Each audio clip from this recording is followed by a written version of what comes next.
เห็นน้ำพุเนาะสวยงามเนาะเปิดเพลงอีกประชาชนมากพักผ่อนหลายอากาศก็ดี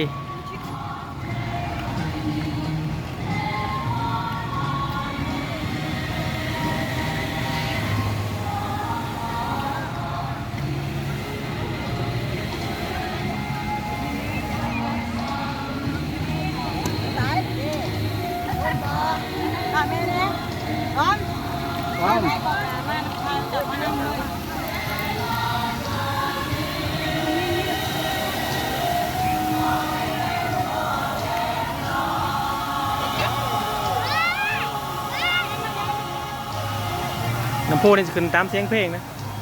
เพลงสูงกับขึ้นสูง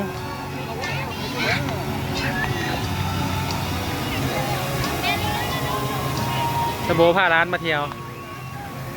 ขายหัวไม่ร้ายโบเอาไปฝากผู้บ่าว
ว่างมาเยี่ยมมาเที่ยวเด้อเวียงจันทน์เด้อ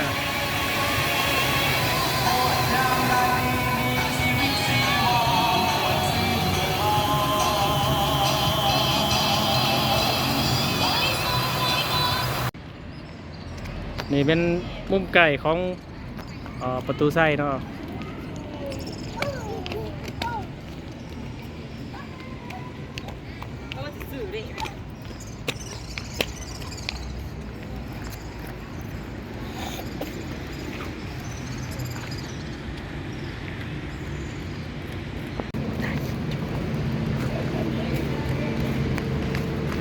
สมโภมาเที่ยวนี่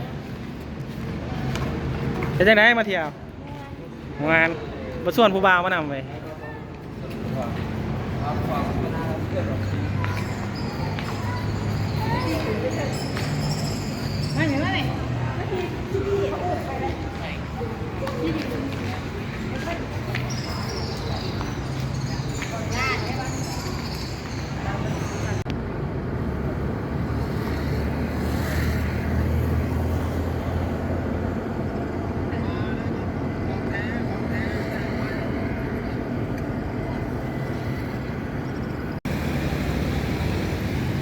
ด้านหลังของประตูไส้เนาะ